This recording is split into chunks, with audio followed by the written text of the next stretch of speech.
Olá, sejam muito bem-vindos a mais um episódio do Ana Menezes Podcast.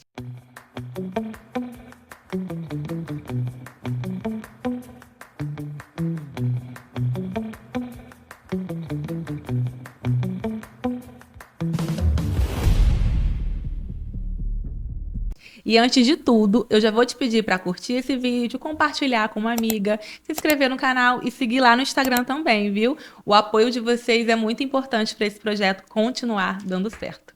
E hoje, esse episódio é muito especial para mim, porque a minha convidada é uma pessoa que eu admirava de longe e que a maternidade me presenteou com uma amizade leve, verdadeira. E eu tenho certeza que se você me acompanhava da época do Mãe Pode, você já sente saudade dela. Eu tô falando de Larissa Portugal. Tão feliz de estar aqui. Amiga, muito obrigada. Você que é mãe vai se identificar, né? Porque a agenda das mães tem que se coincidir. Porque a gente não é só mãe, né? A gente tem que alinhar os planetas pro horário bater, mas deu certo. E, gente, eu convidei Lari porque ela, além de psicóloga, né? Ela é uma mãe, uma esposa, uma amiga, uma empresária que eu admiro demais. Ela está à frente da clínica Abastecidamente, né? Fundadora e CEO. E o que me chama muita atenção em Lari é a forma que ela consegue falar sobre assuntos profundos de uma forma muito calma, leve, com verdade e sensibilidade. Eu acho muito interessante porque quem olha seu perfil na rede social, Lari, vê as multifacetas, né, que você tem. Mas que você fala além da psicologia. Ela fala sobre maternidade, identidade, fé, propósito, casamento. E aí eu quero saber, eu tenho a sensação que as pessoas também depositam expectativas em você e que elas te olham, né, com um olhar claro que é admiração, admiração também, mas esperando, né, uma performance, uma postura, né, uma clareza nas ações, nas atitudes. Você sente isso? Sim. Primeiro, prazer. Estou muito feliz de estar aqui, como eu falei. Desejo muito sucesso nessa nova etapa da tua vida. Você já é um sucesso, né? Obrigada, A Furacana. Ana é um furacão de criatividade, de intensidade. Tudo que você faz tem a sua intensidade, né? A sua qualidade. Eu tenho certeza que você vai impactar muitas famílias, muitas vidas, muitas mulheres que estão te assistindo por aqui. Obrigada. Mas respondendo sua pergunta, sim, né? Eu trabalho com rede social desde 2016. Eu era muito nova, inexperiente, ainda estava na faculdade de psicologia. E eu comecei como uma forma de compartilhar, na época era minha alimentação. Então, minha rotina, então ali sempre foi Um diário virtual? talvez um diário virtual, assim, um lugar de compartilhar, uma galeria compartilhada, acho que assim. Só que à medida em que você vai se envolvendo nesse mundo das redes sociais, é isso, você vai sendo quase que jogada para um lugar de muitas expectativas, né? E aí, na época, eu lembro que foram chegando seguidores e eu não sabia muito como lidar com aquilo dali. E é isso, né? Eu me senti convocada a começar a performar. E eu sou uma pessoa ansiosa, né? E quando eu preciso ser algo que eu não sou naturalmente, aquilo ali me deixa muito insegura, muito ansiosa. Ao longo da vida, né? Errando, aprendendo, amadurecendo. A maternidade traz um amadurecimento diferente para a gente também. A minha fé sempre foi algo que me guiou muito, sempre foi base para mim. Isso foi me ensinando muito sobre o que eu quero transmitir e o quanto de verdade eu preciso passar em tudo que eu fizer. É onde que a performance não faz sentido estar. Então, se eu preciso performar para mostrar algo, não está sendo natural. Sim. E como você falou, né? Você começou a compartilhar em 2016. Agora a gente quer conhecer um pouquinho da Lari antes de ser quem é hoje, né? Essa psicóloga já renomada, à frente de uma clínica experiente. Quem é a Larissa antes de se tornar psicóloga? Primeiro renomado. Amém, recebo. Então, quem é a Larissa? Eu sou uma mulher hoje, né, mas que sempre mantém a Lari viva, então eu costumo dizer que existe a Larissa Portugal. Eu sou uma pessoa responsável, eu sou uma pessoa preocupada em dar o meu melhor em tudo que eu faço, eu busco ser excelente em tudo que eu faço, mas eu também busco muito preservar a minha identidade, né, quem eu sou.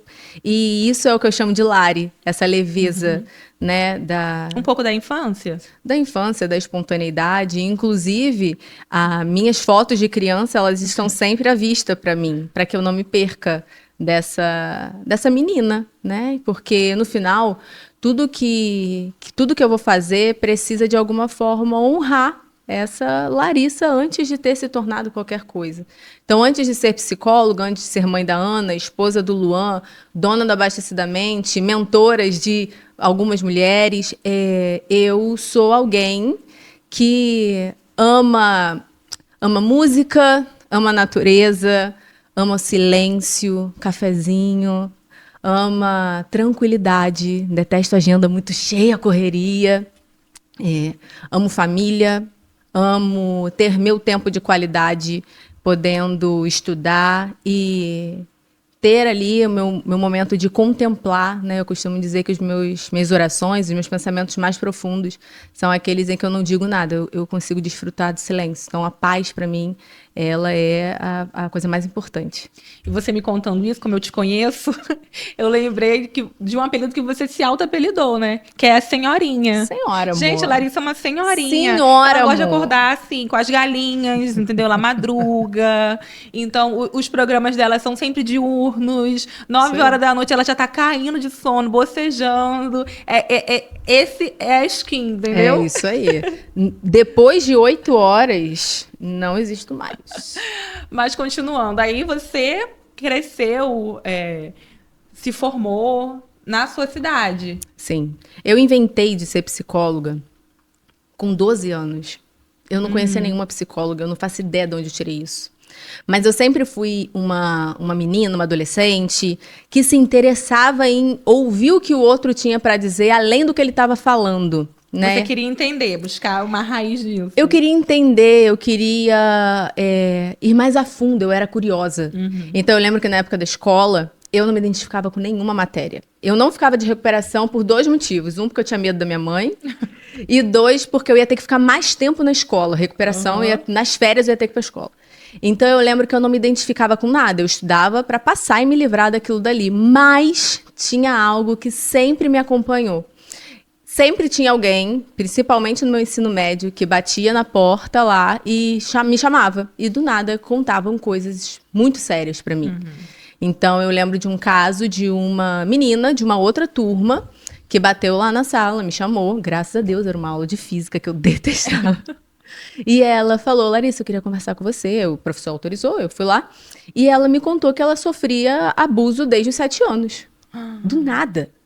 E eu, meu Deus. Como que você fez? E eu lembro que eu me interessava sobre, né? E aí eu buscava saber como a pessoa estava. Eu não tinha repertório, não tinha conhecimento, né? Eu era só uma estudante. Mas isso é o que eu chamo de propósito. O meu propósito, ele sempre me escolheu, né? Eu acho que, como eu falo, né? A minha cosmovisão, ela é uma cosmovisão bíblica. E, de acordo com a Bíblia, a gente não nasce para um propósito, a gente nasce por um propósito. E eu acredito que ajudar pessoas, servir pessoas, né, de alguma forma trazer isso que queima no meu coração para o mundo, para as pessoas que vão atravessar o meu caminho, é o que sempre pulsou aqui dentro, mesmo antes da psicologia chegar. E isso você faz muito bem através da escuta, né? Porque uma profissional de psicologia que não escuta... Então, isso já estava, né, na sua história. Sim. Eu lembro que, desde que a gente se conheceu, assim, nossas primeiras conversas, você sempre teve esse perfil de olhar no meu olho e falar: Ana, como que você tá?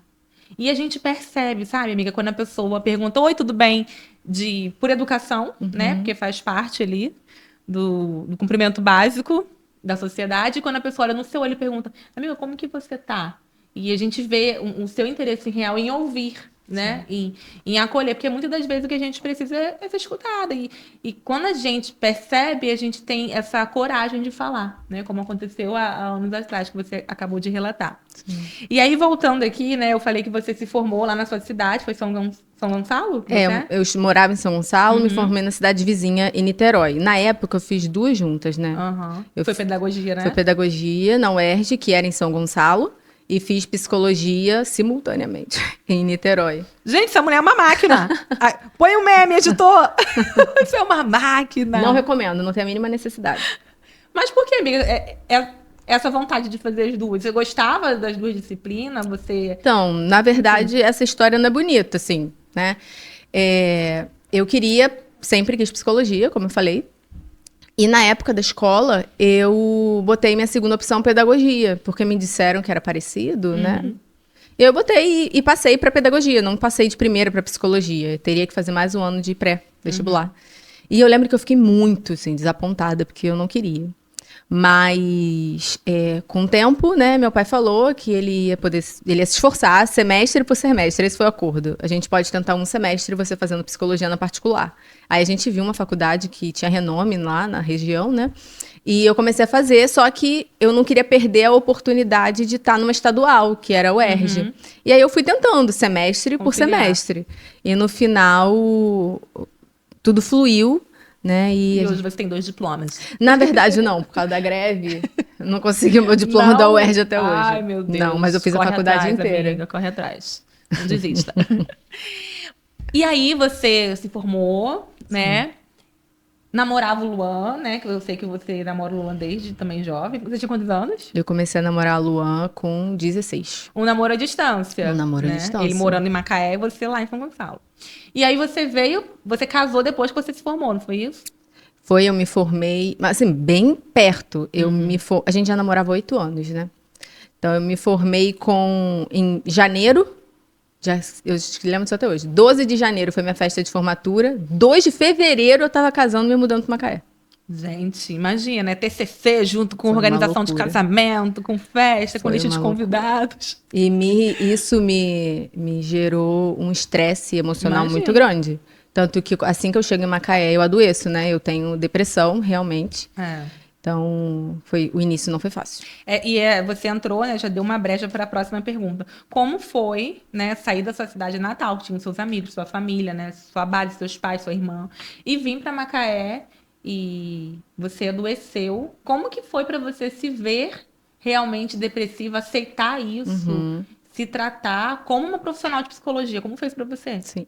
Então, eu acho que um ponto importante até para falar aqui é que eu não tinha noção do quanto eu era dependente de estar com uma agenda muito cheia para me sentir importante. Então, eu fazia 2 faculdades, eu ia para academia de manhã, eu ia para academia de tarde, entre uma faculdade e outra, e quando eu não estava na academia, eu estava na biblioteca. Do nada, eu me formo e venho para uma cidade que eu não conheço ninguém, eu não tenho mais o que estudar, no caso, né, me formei, eu não conhecia a cidade, eu não conhecia as pessoas, eu não tinha o que fazer, e ali eu me deparei com um vazio muito grande. E na época que eu casei, o Luan trabalhava 1 semana em Macaé, 1 semana em outra cidade. Então eu ficava completamente sozinha. Numa casa branca, que a gente não tinha conseguido botar os móveis ainda, a gente tinha, sei lá, cama, sofá, fogão, geladeira. E eu sentia que eu estava dentro de um hospício, assim, sabe? Uma solitária. E aquilo ali fez muito mal para mim. Me senti muito sozinha, tinha muita dificuldade de abrir isso para outras pessoas, então eu não contei isso para minha família, eu não contei isso para meus amigos da minha cidade, porque eu entendi que casei, agora eu que me vire, né? E ali eu me deparei com o tamanho vazio que havia dentro de mim, que eu preenchia com as distrações de me sentir útil e ocupada.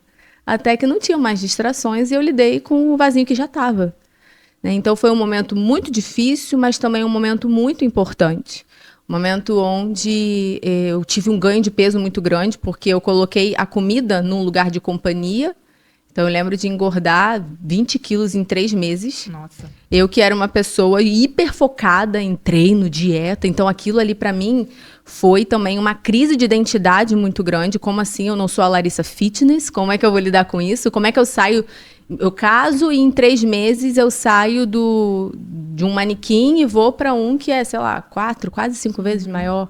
Então isso Muda foi todo muito o difícil. lifestyle, né? Não, as roupas não cabiam, eu não conseguia me olhar no espelho. Eu me senti igual no filme do Shrek, a Fiona, depois do pôr do sol. Era isso, parece que do nada eu fui roubada de mim. Eu estava dentro de um corpo pesado, lento e triste. E como foi para você, né, como psicóloga recém-formada, nesse momento você ainda não estava atuando, né, ou já estava trabalhando? Sua ficha caiu que você realmente precisava de ajuda em uma área que você se formou para ajudar outras pessoas. Sim. Eu não tinha dinheiro para fazer terapia, tinha acabado de me formar, não tinha emprego ainda. E eu lembro que tudo começou com pequenos desafios. Eu comecei a tentar trazer para a prática aquilo que eu tinha estudado, aquilo que eu aprendia da teoria. Então, quando você está em depressão, você não vê motivo para fazer nada. Nada faz sentido. Então, para que eu vou tomar banho? Dane-se, né? Então, coisas que foram bem importantes para mim, primeiro foi eu ganhar uma cachorrinha.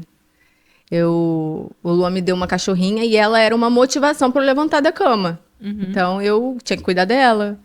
Outra motivação que me ajudou muito foi criar o compromisso de todos os dias subir pelo menos uma vez o lance de escada do meu prédio. Eu lembro que eu morava no 18º andar. Aquele era o meu compromisso do dia. Então, essa sensação de pequenas conquistas, isso vai te tirando do estado de inércia, de frustração. Movimenta alguma coisa no nosso campo cerebral. E essas pequenas conquistas, elas foram me desensibilizando do estado de sofrimento ali também. Eu consegui um emprego que na época era assim, bem difícil. Eu trabalhava para o plano de saúde, era um volume muito grande de pacientes, mas que me deu casca de trabalho, me deu muita experiência. Então eu honro esse caminho, né? Que não foi o ideal, mas foi o que eu precisava, tanto que eu estou aqui hoje. E essas pequenas coisas, né? Eu consegui começar a trabalhar. E aí, quando eu comecei a trabalhar, eu consegui pagar a terapia. E aí, eu entrei num grupo de corrida, fui tendo relações, né? Fazendo novos vínculos e veio pandemia. Quando veio pandemia, lembra que eu já trabalhava com o Instagram desde 2016? Quando veio pandemia, nenhum psicólogo podia atender no consultório. Eu já tinha um Instagram que funcionava. Então, o atendimento online, o meu Instagram já estava meio que consolidado quando o atendimento online ele se disseminou. Então, na pandemia, a minha carreira deslanchou muito. E isso foi me trazendo de volta, né? Então, o trabalho também me ajudou pra caramba. E foi a partir daí que você conseguiu formar, né? Projetar, de alguma forma, abastecidamente? Foi nesse momento da pandemia? Como que foi essa transição, né, da Larissa profissional, que atendia em outras clínicas, para abrir sua própria clínica? Sim. Então, na verdade, não. Eu nunca sonhei em ter uma clínica. Meu pai que falava que, você um dia vai ter uma clínica. Eu, nossa, credo, não quero e tal. Eu comecei a trabalhar muito, comecei a gostar muito do que eu fazia. Até não ter mais agenda, né? Porque quando você atende, você vende a sua hora. E chega um momento que você não tem mais hora para vender. Você vai subindo o preço de sessão, mas não tem mais muito para onde crescer. E foi onde o Abastecidamente ele vem. Eu tinha passado por uma dor pessoal muito grande e aquilo ali me deu um choque, assim, sabe? E eu precisei resetar minha vida toda. Nisso de resetar minha vida toda, eu pensei em, cara, e se eu trabalhar com pessoas que acreditam numa psicologia que eu acredito, ética, humanizada, uma psicologia focada em transformar pessoas mesmo de forma para além das 4 paredes da clínica, ou seja, de forma online, né? Como é que seria isso? Eu experimentei, o Abastecidamente ele vem aí a partir de uma dor e que se torna um projeto que deu muito certo e hoje a gente já está podendo, através do nosso trabalho, alcançar muitas pessoas aí nesse mundão. Aproveita e fala um pouquinho, né? Aproveita e faz um merchan. Se você não nos conhece, nós somos uma clínica de psicologia online. O Abastecidamente, o arroba, né? É @abastecidamente. Nós acreditamos realmente que a psicologia ela vai para muito além de algo elitista, algo para algumas pessoas. Por isso a gente sempre tem muito conteúdo de valor focado em saúde mental no nosso Instagram. A gente trabalha muito intencionalmente nisso, né, de realmente trazer transformação naquilo que a gente faz. A gente estuda muito junto enquanto equipe, temos esse olhar para a equipe como um todo, porque o psicólogo que olha para a sua saúde mental, ele consegue agregar muito mais na vida do paciente. Então, segue a gente lá. Se você quiser também iniciar o seu processo psicoterapêutico, vai ser um prazer caminhar com você. É isso, gente. Eu, como paciente, né, indico. Eu não entendo muito sobre abordagens, né, da psicologia. Mas eu percebo que você, Lari, faz questão de explicar a que você se especializou, que é Gestalt, é assim que fala? Gestalt terapia. É a Gestalt terapia. Eu vejo muito pessoal falar das mais populares, a TCC, né, por Psicanálise. exemplo, psicanálise. Por que você escolheu a Gestalt? E para quem ainda não sabe, nunca ouviu falar, o que significa? Qual é o diferencial dela, né, para as outras? A Gestalt terapia, ela é uma abordagem relativamente recente, né, mas que já tem os seus longos anos aí de caminhada. Ela foi formada a partir de uma colcha de retalhos, que a gente chama, né? Então, ela bebe de fontes de várias outras abordagens. O olhar da Gestalt terapia não é um olhar focado no seu padrão de pensamento, não é um olhar focado só no seu comportamento. A gente visa a pessoa como um ser holístico, a gente olha para o todo. E outra questão que é muito, muito importante na Gestalt é que a gente não acredita que nós somos a soma das partes. Então, a Ana é mãe do Netinho, ela é esposa do Fabrício, ela é dona do podcast, Ana Menezes. Não, Ana é um todo, que esse todo dá sentido a essas partes, mas está tudo interligado, você é uma coisa só. Então, a Gestalt, ela tem esse olhar para o fenômeno, como assim, o que aquilo significa para você, como que aquela situação, ela se manifesta em você. Então, ela não olha você com um diagnóstico, por exemplo, quando eu tive depressão. A depressão, ela não fala, a partir da Gestalt, ela não fala de um problema meu que está no DSM, que é o nosso manual ali de diagnósticos. Ela fala da história da Larissa, que é atravessada por questões subjetivas dessa história, e essa Larissa, essa paciente ali adoece. Né? Um outro ponto também da Gestalt que é diferente, a gente não chama o nosso paciente de paciente, a gente chama de cliente, porque a gente acredita que quem está sendo atendido por nós está ativo no processo dele o tempo todo. A Gestalt tem como objetivo não focar em achar respostas no passado e nem em reprogramar a sua mente. O objetivo da Gestalt é te trazer consciência sobre o aqui e agora e, mais do que buscar os porquês, buscar função. Para quê? Tá, eu não sei por que eu faço isso, tá? Qual é a função daquilo dali? Para quê? E quanto mais a gente vai ampliando essa consciência do que tá por detrás daquilo que você faz, mais você vai tendo essa autopercepção de si e mais potência de ação. E mais potência de parar de fazer o que é autodestrutivo, né? Exatamente. Porque desde o momento que o cliente, né? Muito legal, né? Essa visão diferente de paciente para cliente, porque eu interpreto, né, que o paciente é passivo. Só quem recebe, é isso aí. Né? É isso aí. E o cliente, tem até aquela frase que o cliente tem sempre razão, nem sempre, tá? Mas ele também é ativo nesse processo, Sim. né? Porque para a pessoa vender, ele tem que comprar. Então, ele também tem uma autorresponsabilidade no processo terapêutico. É mais ou menos isso. É totalmente isso. A gente acredita que o processo terapêutico é sobre um encontro, não é uma consulta, é um encontro. E a partir desse encontro, quando eu faço contato com você, você faz contato comigo, algo se modifica. Sim. Eu acredito muito também que quando a gente busca muito entender os porquês, a chance... Falando assim, bem pessoal, tá, galera? Falando de mim mesmo, assim. Se eu tentar justificar com porquês, a chance de eu me acomodar, né? De achar um argumento para continuar fazendo errado é maior. Sim. Porque eu tenho um porquê. Sim. Ah, mas eu sou assim por causa disso. Porque aconteceu isso comigo, porque meus pais, porque minha amiga, porque na minha infância. Perfeito. E aí eu tenho uma justificativa para continuar tendo atitudes e tendo relações erradas, né? Enfim, me auto-sabotando. E quando eu tenho essa expansão, né, de consciência do para quê? O que eu ganho com? Sim. Qual é a consequência desse meu ato? A chance de buscar fazer diferente, ela aumenta. Perfeito. Vou te dar um exemplo.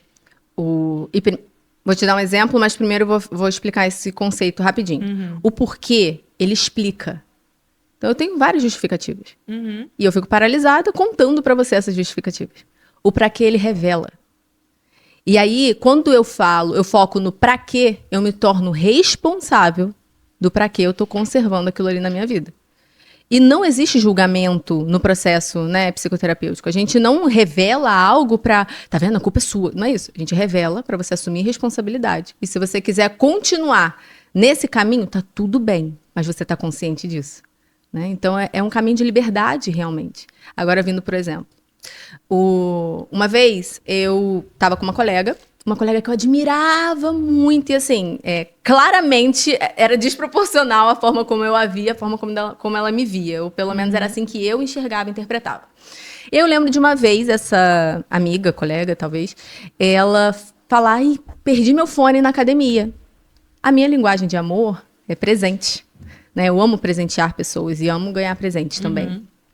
E aí, quando eu cheguei em casa, a gente estava na academia, e aí ela procurou lá, não achou. Quando eu cheguei em casa, eu já entrei no site da Amazon para comprar o fone dela, coloquei o endereço dela e ia mandar entregar sem meu nome. Ela não precisava saber que fui eu que dei. Eu só queria que ela tivesse fone. Na hora que eu ia efetuar a compra, eu parei, pra que eu tô comprando esse fone? Pra ela gostar de mim. Nossa, que forte, hein? O meu pra quê era pra dar motivos pra ela gostar de mim, tanto quanto eu gostava dela. É como se você estivesse comprando a amizade dela com presente, né? Ou me tornando interessante pelo que eu faço, não por quem eu sou. Sim. E quando eu me dei conta disso, eu cancelei a compra. Eu acho que ela não merece tanto. Não sei se ela não merece tanto ou se eu mereço me colocar nesse lugar, né? Então, assim, se eu fosse falar o porquê, porque ela é minha amiga, porque eu gosto dela, porque a minha linguagem de amor é presente, porque eu posso comprar esse fone. Vários porquês. Quando eu falo pra quê, toca num valor meu. Fere um valor meu. Ter que ser algo pra você que eu não sou. Que não era recíproco, né? E mesmo que fosse, amiga. Mesmo que fosse. A minha motivação não estava certa. Sim. A minha motivação, de alguma forma, com a melhor das intenções, a minha motivação era manipular. Eu estava querendo fazer algo para ter algo. Estou te agradando para ter sua admiração. Uma segunda não é genuíno. Ali, né? É isso.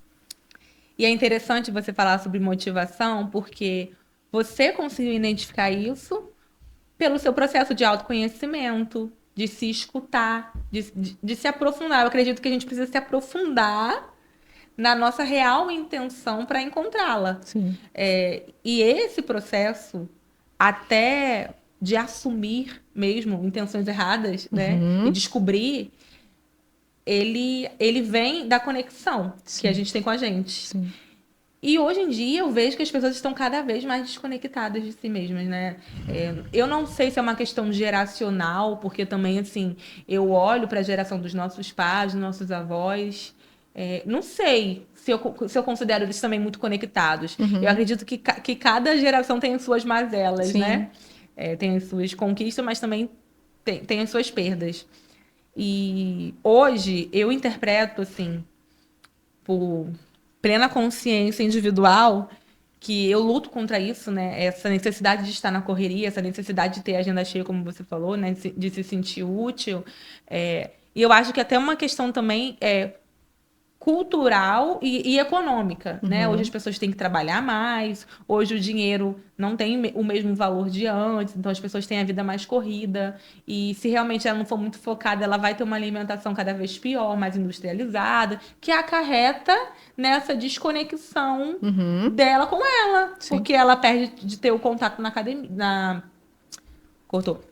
Porque aí ela perde de ter o contato com a natureza, ela perde de ter esse momento de se escutar, de silêncio, porque ela tá sempre ocupada, ela tá sempre atrasada, ela tá no trânsito, e aí ela tá fazendo alguma coisa já pensando em outra. Na sua opinião, assim, por que as pessoas estão cada vez mais desconectadas? E como psicóloga, deixa um conselho para quem hoje se encontra nesse olho do furacão e que não consegue realmente descobrir a real intenção porque não olha para dentro, só tá olhando em volta, só tá resolvendo a vida de todo mundo e não olha para si, né? Distrações. Primeira coisa, assim. Quando a gente olha para nossa vida hoje, e para nossa geração, é uma geração com muita informação. Né? Então, os nossos pais, eles eram desconectados, talvez por ignorância. né? Não tinha muito essa de o que você tá sentindo. Engole o choro e bora, né? Se vira. E você ia ali sobrevivendo no caminho. Sim. Chega a nossa geração e é uma geração que pela primeira vez é muito atravessada pelo mundo digital. Não tinha isso antes. E aí, hoje, cada vez mais, para você ser bom, você tem que um monte de coisa. Não importa quem você é. Você tem que se enquadrar. E nessa de você tem que se enquadrar, todas as pessoas, de alguma forma, elas têm uma necessidade visceral de serem pertencentes a algo, a algum grupo. Ainda que eu seja um excluído, então eu sou do grupo dos excluídos, né? A gente quer ser pertencente, a gente quer ser bom, a gente precisa. E aí, como eu tô o tempo todo olhando para fora, para a expectativa do mundo sobre mim, a expectativa dos meus pais sobre mim quando eu era pequenininho, a expectativa do meu chefe sobre mim, eu vou me tornando escravo do sistema. E o excesso de informações, que era algo para me ajudar, ampliar meu repertório, ampliar minha consciência, vem de forma rasa, superficial, porque ó, se você abre o feed do Instagram, você tem 1 milhão de informações, ou abre o YouTube, você tem 1 milhão de materiais ali disponíveis, que você olha de forma rápida e superficial, você não se aprofunda em nada, mas está sempre com o seu HD cheio. Nessa de tô com o meu HD cheio, o cérebro, muitas vezes as pessoas acham que descansar no Instagram é descanso, é lazer. O cérebro não entende dessa forma. O cérebro tenta o tempo inteiro decodificar aquilo que você está vendo. Então, se você rola um feed cheio de informações, ele tá ali, o cérebro tá dentro, tenta assimilar, tenta fazer não sei o quê. Ele tá trabalhando muito mais do que se você tivesse calma, focada, lendo um livro. Então, o que parece descanso é um trabalho enorme para o cérebro. E aí, nessa, a gente está vivendo esse padrão de vida. Esse está sendo nosso estilo de vida. Caber na própria vida não cabe mais. Saber quem eu sou, não sei mais. E aí eu vou tentando ser o que eu acho que eu queria ser, eu vou tentando ser o que eu admiro, eu vou tentando me tornar alguma coisa fora, sem olhar para dentro. Porque eu ocupei todos os meus espaços. Lembra da Larissa antes da depressão? Ela não deixava nenhum espaço vazio. Eu preenchia tudo. Né? Eu lembro de ir para academia de manhã, deixar minha bolsa lá para voltar à tarde e fazer cardio. Senão eu não ia. Então, e isso eu lembro que isso era super reforçado para quem estava ao meu redor. Meus amigos da faculdade me achavam super focada. E eu queria ser boa em alguma coisa. Então, eu sou a Larissa super focada. E isso te afirmava que era correto continuar fazendo. Sim. Isso me dava um senso de sou boa nisso. Valor. Né? Então, meu valor tá no quão focada eu sou. Meu valor tá naquilo que eu faço, as pessoas veem e aplaudem. Quando eu entro em depressão, é porque eu não sabia não ter isso. Então, sem isso, eu não sou nada. Eu não tenho valor, ninguém se importa, ninguém me vê. E aí vem a questão do ego ferido, né? O ego ferido. Porque você não tem mais ninguém te aplaudindo. É isso aí. E aí o ego, ele é o nosso maior inimigo. Inclusive, leiam esse livro maravilhoso. O ego é o nosso maior inimigo. Esse é o nome do livro? O ego é meu inimigo. É seu inimigo. Fica a dica, já quero também. E agora mudando um pouco, porque assim, tudo está entrelaçado, né, na nossa conversa hoje. Porque eu acredito que a gente falar sobre se autoconhecer, buscar a intenção, tá também alinhado com quem somos. Sim. Né? Porque a gente precisa entender a nossa identidade. E é um tema que é muito importante para você, né? Quem eu sou, realmente, se o que eu faço faz sentido, tem a ver com o meu propósito, né? Tá tudo entrelaçado. E existe a diferença da Lari nas redes sociais para a Lari offline? Como que você enxerga isso? A psicologia, ela tem limites bem claros sobre fé. Porque se eu pego o meu Instagram na rede social e digo que é um Instagram para eu falar do meu trabalho, e eu fico tentando colocar a minha fé como uma verdade absoluta, em letras miúdas, eu estou dizendo para quem não tem a mesma fé que eu, que ele não vai ter um resultado de cura e saúde sem crer na mesma coisa que eu. Então, isso é antiético. Então, eu entendi a necessidade de separar as coisas. Hoje, a minha plataforma de falar sobre o meu trabalho em psicoterapia, né? Falar o meu trabalho como psicóloga é no @abastecidamente. Ali, você vai ver só conteúdo de saúde mental. Mas no @Larissa com Y Ponto Portugal, sou eu, é a Lari, né? E ali eu sou a mesma que tá aqui. É claro que quem me conhece no offline vai ter uma versão minha muito mais ampla, né? Ali é um recorte, Sim. são pedaços de mim, mas sim, no meu perfil pessoal, que é onde eu falo da minha fé, onde eu trabalho com desafios materiais focados na cosmovisão bíblica, que é o que eu amo fazer, que foi onde eu me encontrei. A psicologia eu amo, mas é o meu trabalho. O meu propósito não está na psicologia, ele faz parte, a psicologia faz parte disso.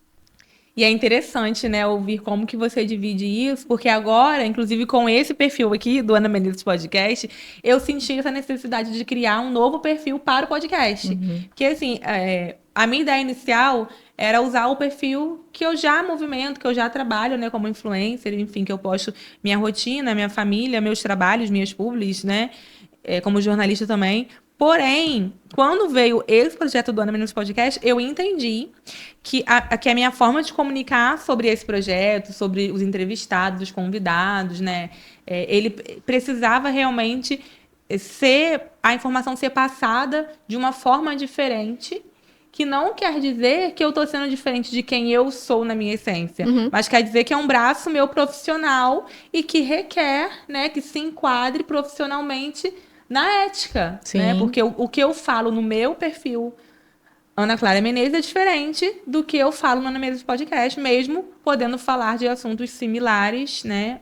Em algumas ocasiões nos dois, né? Muito, muito legal. E como que é para você, num mundo que nos cobra produtividade, eu sempre amo ouvir você falar sobre isso, né? Como que é encontrar essa proteção? Como que você consegue proteger a sua alma com tantas funções em um mundo que cobra produtividade, performance o tempo inteiro? Primeiro, eu preciso ter espaço para ter contato comigo. Então, eu não posso, hoje eu entendo isso, que se uma das formas de amor para mim mais importantes é doar o meu tempo para alguém, eu preciso doar meu tempo para mim. Preciso caber na minha vida. Eu preciso caber na minha agenda de forma intencional. Eu preciso cuidar de mim, né? E não só cuidar de quem eu amo ou de quem precisa. Eu me blindo dessa cobrança externa, indo para o meu lugar de intimidade com Deus, que é onde eu reafirmo a minha identidade, é revisitando as minhas fotos de criança, como eu falei, eu não as perco de vista.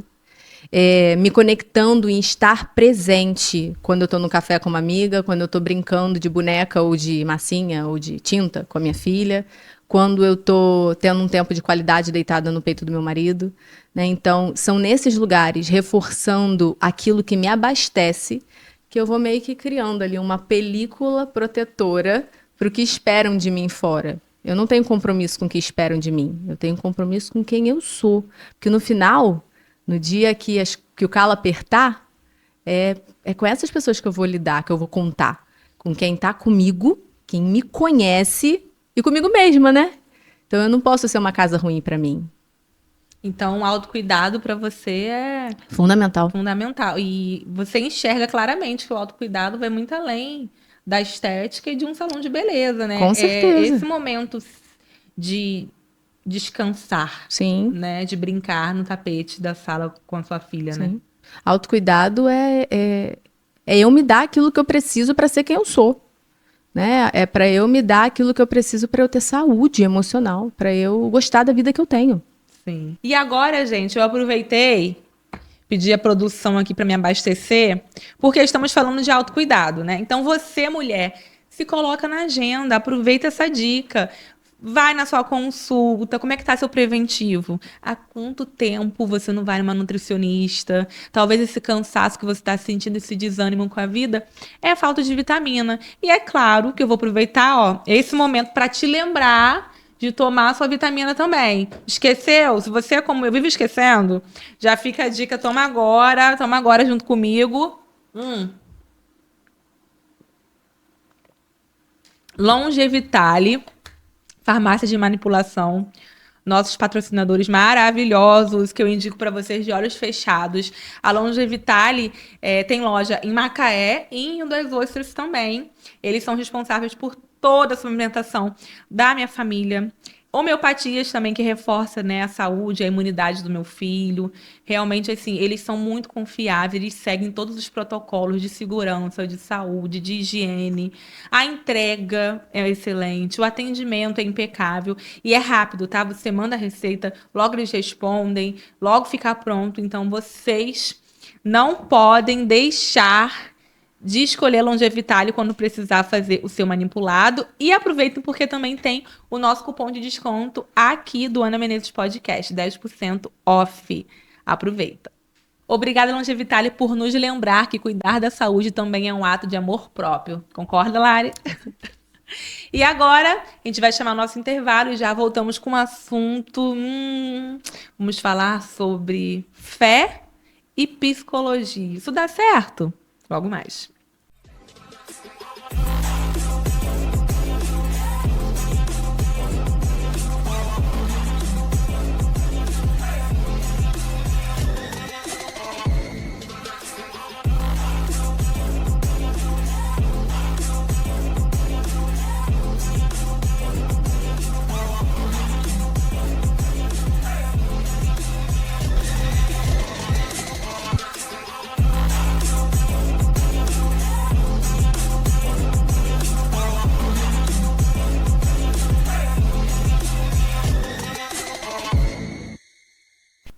Estamos de volta e agora eu quero entrar num tema que talvez seja uma das maiores particularidades da nossa convidada, que é uma profissional de saúde mental, mas também é uma mulher de fé, né? Uma fé declarada cristã. E muita gente ainda não sabe como que esses dois universos podem caminhar juntos. Você já sofreu algum preconceito por ser uma psicóloga que é cristã, seja na igreja, por ser psicóloga, ou seja realmente com os colegas de profissão, ou até com os seus pacientes, não, seus clientes? Então, eu sempre separei muitas coisas, né? Eu sempre entendi que não tem como eu ser neutra, que eu sou uma pessoa, né? Então, na faculdade, eu lembro que isso me atravessava muito. Porque o psicólogo, ele tinha que ser alguém com Instagram fechado, ele tinha que ser alguém imparcial, neutro, fala manso, usar alfaiataria, ou saias rodadas. Na faculdade, a fé cristã, ela é muito confrontada, porque, de fato, a gente tem muita religiosidade no caminho que faz mal para muita gente, né? Então, na época da faculdade, eu tive uma crise, assim, eu saí da igreja na época da faculdade. Uhum. E eu lembro de entrar numa crise interna, de chegar em casa com perguntas e os meus pais não saberem me responder. E aí eles entenderem que, vamos tirar a Larissa da faculdade porque estão fazendo uma lavagem cerebral nela. Meu Deus. E aí eu só queria... Porque lá todo mundo sabe falar. Eu só queria saber mais profundo do que a gente acredita. Uhum. E isso foi realmente algo difícil ali. Eu acho que mesmo depois de formada, eu não lidei com algo tão difícil quanto durante a faculdade.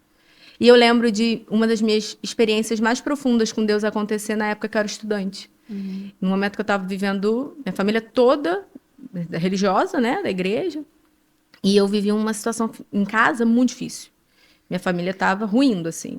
E eu lembro de fazer uma oração muito sincera, e eu falei: Deus, eu sei que você existe, mas eu não sei se você é bom. Então, se você é bom, se apresenta para mim. Eu não quero mais o Deus dos meus pais, eu quero te conhecer. Que provavelmente foi um Deus apresentado para você como punitivo, né?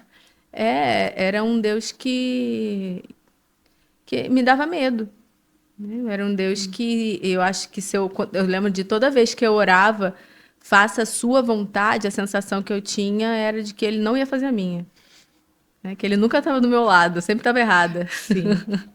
Interessante. E como que você concilia, né, a sua fé com esses limites éticos da profissão? Então, quando na faculdade eu entro meio que nessa crise, então foi uma crise na minha fé e foi uma crise no meu lugar de psicóloga. Como é que eu vou ser psicóloga se eu já tinha um Instagram? Na época tinham 20 mil seguidores no meu Instagram. Uhum. Como? Eu vou agora ter que me tornar uma outra pessoa para ser psicóloga?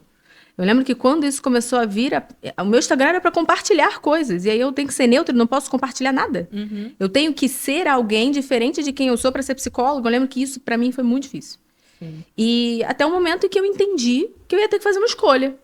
Aí foi onde eu parei e quais são os requisitos éticos que o meu conselho de psicologia ele dá. Tá, são esses. Então, a partir disso daqui, eu vou ser quem eu sou sem ferir isso daqui. Então, toda vez que eu falo da minha fé no meu Instagram pessoal, eu deixo muito claro que eu tô falando de mim, tô falando do que eu acredito. Eu não sou a Larissa psicóloga, eu sou a Larissa que também é psicóloga, né? Assim como eu não sou a Larissa do casaco marrom, eu sou a Larissa que também tem casaco marrom. A minha profissão, ela fica muito bem delimitada naquilo que eu faço e não em quem eu sou. Ah, e sobre o preconceito que eu te perguntei, você sentiu isso das pessoas, seja na igreja, ou seja de algum cliente, né, paciente, ou de algum colega de profissão na clínica que você atendia, né, antes de ter a sua própria clínica? Como que foi isso? Eu senti isso na minha casa, como eu falei quando eu era estudante, e eu senti muito isso na minha formação, na minha pós. Uma das que eu fiz, né, quando eu fiz a formação em Gestalt, inclusive. Eu lembro de ter uma pressão muito grande. Por algum momento ali... Dos professores? Dos professores, dos alunos. Eu ficava bem isolada. E eu nunca tomei partido, assim. Eu nunca fui o tipo de pessoa que... Você me conhece. Nunca fui o tipo de pessoa que vou enfiar o que eu acredito goela abaixo. Eu não tenho interesse nenhum de convencer ninguém. Eu fujo de problema. Mas só de deixar claro o que eu acreditava sobre o que eu escolhi para a minha vida já era o suficiente para incomodar muita gente. E você chegou a receber algum hater em rede social? Ou aquela crítica passiva-agressiva, sabe? Não, na rede social, não. E como você perguntou sobre os clientes, né? Não, até porque como o meu Instagram ele era aberto, acho que filtrava muito quem chegava até a mim. Era realmente quem se identificava. Eu fui nichando, né? Quanto mais eu fui deixando claro quem eu sou, e, né, claro, buscando qualidade naquilo que eu faço, mas deixando claro quem eu sou, eu fui afunilando. E isso é maravilhoso, porque quando você assume quem você é, você desagrada um grupo, mas você atrai o grupo que se identifica com você. E aí o trabalho vai ficando cada vez mais gostoso, é leve. Sim. E é isso que eu ia te perguntar, se você atrai mais clientes cristãos, né? E se você atende também quem é de outra religião, ou quem não tem nenhuma religião, como que é? De forma alguma, isso é um pré-requisito. Mas eu atendo muita gente que compartilha da mesma fé que eu. Acredito que seja por identificação. E eu lembro que para eu encontrar uma psicóloga, para mim, psicólogo tem que fazer terapia. Lembro que eu falei. Quanto mais a gente consegue olhar pra gente, melhor a gente vai conseguir ser pro outro. E eu lembro que eu tinha muita dificuldade em encontrar um psicólogo que eu me identificasse. E aí eu lembro de uma psicóloga que eu tive, que ela era bem militante no que ela acreditava. Ela era ateia, né? Não acreditava em nada do que eu acreditava. E sou cristã, eu acredito no Espírito Santo. Eu acredito que Deus fala comigo através da Bíblia, mas também Ele me mostra coisas. Então, eu acredito, essa é a minha vida, isso é a maior parte de quem eu sou. Toda vez que eu falava disso na terapia, ela me olhava como se eu estivesse tendo um surto psicótico. Então, com um olhar de pena. Um olhar de pena, um olhar de julgamento, tipo assim, meu Deus, bitolada. Meu Deus, passou pela lavagem cerebral dos crentes. Sabe, muita gente que eu atendo passou por psicólogos assim. E quando chegaram até mim, não que a gente vai falar disso na terapia, mas eu de compreender, eu sei do que você está falando. Se um paciente chegar para mim e falar do Espírito Santo, eu sei do que ele está falando. Não vou fazer catequese durante um processo de psicoterapia, até porque são coisas completamente diferentes. Mas, sim, eu encontrei essa dificuldade. E na igreja, em alguns momentos, eu também encontrei esse tipo de preconceito, como falas de você não precisa de um psicólogo, e eu ali no meio. Eu ali no meio da pregação. No meio da pregação. Você não precisa de um psicólogo para tratar a sua depressão. Você precisa de Jesus. Você não precisa de um psicólogo para tratar a sua ansiedade. Isso é falta de fé. E tipo assim, nada a ver uma coisa, nada a ver com outra, gente. Elias, que era um profeta do Antigo Testamento, ele teve depressão. Elias foi pra caverna. Ele tava mal, ficou desesperado. Jezabel. Então, assim, saúde mental não existe, não é novo. Tá muito maior agora, por uma questão aí que a gente vive enquanto sociedade. Mas sempre existiu. E saúde mental, Deus soberano pode todas as coisas? Amém, eu creio nisso. Mas, quando você tem diabetes, você vai procurar um médico para tomar insulina. Quando você tem um infarto, você vai para emergência, para um médico cuidar do seu coração. Aí, quando você tem uma crise de ansiedade, você vai para a igreja, para o pastor orar por você, para o padre rezar por você.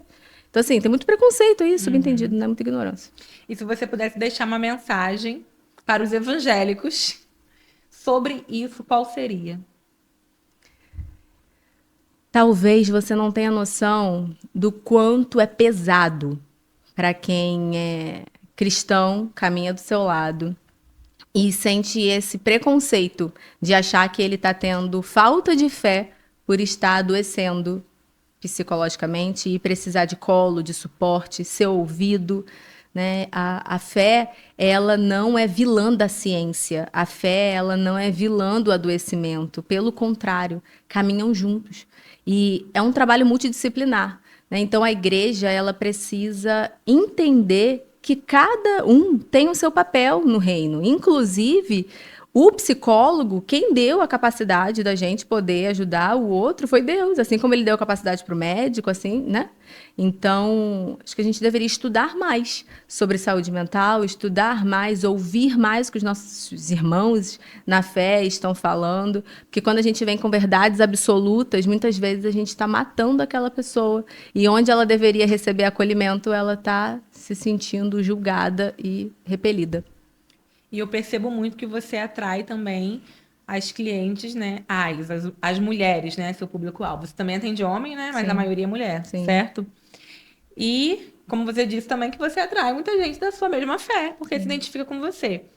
E você já conseguiu identificar as dores similares das mulheres cristãs? Existe um problema que ele está em quase 100% das que chegam até você? Sim. Autocobrança. Mulher se cobra muito. Mulher, ela acredita muito no que esperam dela, né? E essa expectativa de atender às expectativas e os deverias do caminho fazem com que elas se percam muito de quem elas são. Então, consequentemente, mais ansiosas, mais inseguras, talvez mais compulsivas, com compra, com comida, com necessidade de agradar, porque agradar o outro pode se tornar um vício. São mulheres que geralmente estão hiper sobrecarregadas, porque elas estão tentando parecer boas, com autoestima lá no pé, que elas não se veem, né? Não cabe. E muitas vezes elas precisam adoecer, assim como foi comigo, quando eu tive depressão, elas precisam adoecer para parar e ver que o valor delas não está no que elas fazem. Né? Para resgatar quem elas são para além do que elas fazem. Para ter a coragem de ferir a expectativa de quem está tendo expectativa sobre ela. Nunca te prometi ser perfeita. E nunca te prometi ser perfeita, mas a minha vida está sendo dedicada a tentar ser perfeita para você gostar de mim. Né? Então, assim, isso é algo que chega muito para mim. Autocobrança, falta de autopercepção e uma necessidade enorme de agradar o outro e dificuldade de falar não. E quando se é cristã e ainda tem esse peso de ser perfeita, porque eu sou cristã, eu tenho que ser boa, eu tenho que dar exemplo, né? Eu não posso errar de forma alguma. E para quem também é cristã e se identifica com o que a gente está falando, entende que nem Deus espera a perfeição de nós. Tanto é que ele nos perdoa. Sim. Tanto é que ele morreu na cruz para nos dar o Espírito Santo. Quando Jesus fala, é importante que eu vá, porque se eu não for, o Espírito Santo não vem. Uhum. Ele estava pensando na gente, né? E quando Jesus fala, vem como você tá, troca de fardo comigo, os cansados. Isso é uma mulher aí, ó. Jesus amava as mulheres, ele ama. Vem você que tá cansado, sobrecarregado, que eu vou te aliviar. Sim. Eu vou te dar descanso. Ele é o descanso. Então, como que eu vou fazer coisas para Deus e para agradar a Deus se eu tô pesada? Se ele disse que estar com ele era leve e haveria descanso. Então, muitas vezes a gente faz coisas para Deus sem Deus. Né? Achando que a gente precisa performar para Deus. Quando, na verdade, Deus quer só que a gente entregue, né? Ele nos chama de meninas dos olhos dele. né? Olha como você vê Netinho quando tá dormindo ali, bem fofinho, assim, que você fica... nem lembra das Nem birras que parece ele que faz fez. pirraça. Você nos olha assim. Sim, como o menino dos olhos. Muito profundo isso. Gente, estamos aqui emocionadas. E agora uma curiosidade pessoal, tá? Tenho certeza que você aí de casa também quer saber. Você ora pelos seus clientes? Eu oro, gente. Claro que eu oro. Claro que eu não vou orar na sessão, né? Mas direto entre. Eu oro de uma forma geral por todos os pacientes. E tem sessão que o paciente está tão em sofrimento ali, porque a gente tem um limite, né? De onde a gente pode ir. Tem coisas que a gente não tem controle. Por exemplo, um paciente que perdeu alguém que ama muito. Não tem controle, não tem como eu trazer a pessoa de volta. Eu oro, com certeza. Eu oro durante a sessão, em pensamento. Quando sai, eu levo pro meu caderninho de oração, né? Com certeza. Muito legal. Ai, gente, se pudesse, ficava aqui até amanhã, né? O assunto só rende. E a gente percebe que a Lari, ela não tá só focada em ajudar as clientes, né, as mulheres, a superarem as suas dores, mas também a ajudá-las a florescer. E foi desse desejo que a gente tem visto o seu novo projeto, né? A sua mentoria, Na verdade, é uma comunidade. uma comunidade. Isso. Ele me vê? A comunidade Ele Me Vê, que é uma comunidade para mulheres que querem ter mais aprofundamento teológico de forma descomplicada. No livro de Oséias, fala que o povo de Deus é destruído por falta de conhecimento. E a minha missão é a gente não mais. Né? Então, a comunidade Ele Me Vê, ela é dividida em módulos e em cada módulo a gente estuda juntas, de forma online, semanal, por 6 semanas cada módulo, um livro da Bíblia. E Bacana. ali eu leio junto, eu explico e a gente lê esse capítulo todo, assim, lê, vai explicando, tem uma apostila, enfim. É como se eu estivesse do seu lado, fazendo o seu devocional junto com você. Então, é muito especial, muito legal. E você falando, eu percebo que é mais do que um estudo bíblico em grupo, né? É realmente você oferece uma cobertura espiritual também para quem está junto, né? Porque com certeza para colocar isso em prática foi um processo, né, amiga, de muita oração, de muito estudo, de muita entrega, de muito jejum. Então é mais do que você guiar um caminho de estudo bíblico, é realmente você também interceder por essas mulheres que precisam desse apoio, né? Eu oro muito para que Deus me mande as pessoas certas. Né? Eu nunca fui do volume, eu sempre fui de me mover por propósito, inclusive de quem for passar pelo meu caminho. Né? Então eu oro sim por essas mentoradas, né? Alunas, seja lá como que a gente prefira chamar. E é um espaço muito lindo assim de troca, de você ver realmente esse florescer a partir de quem Deus as fez para ser. Se eu não conheço a minha história, eu não vou ter acesso. O que eu não conheço, eu não desfruto e, consequentemente, eu rejeito. Então, tem sido muito precioso ver o que Deus tem feito na minha vida e na vida de cada uma que está ali. Parabéns, amiga. É lindo ver assim, você ter encontrado o seu propósito, né? E ter essa garra também, essa disposição, né? Mesmo atuando, né, como profissional e ter exercido, né, ter pegado fôlego e coragem para colocar mais um projeto, que é uma outra linha, uma outra vertente de quem é, como você falou, né? Nós somos um conjunto, Sim.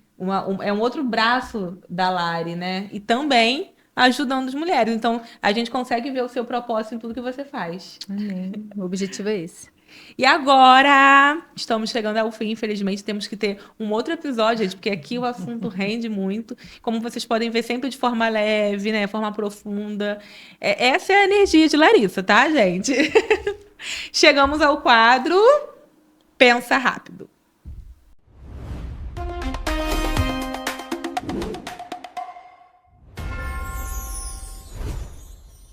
Vamos lá.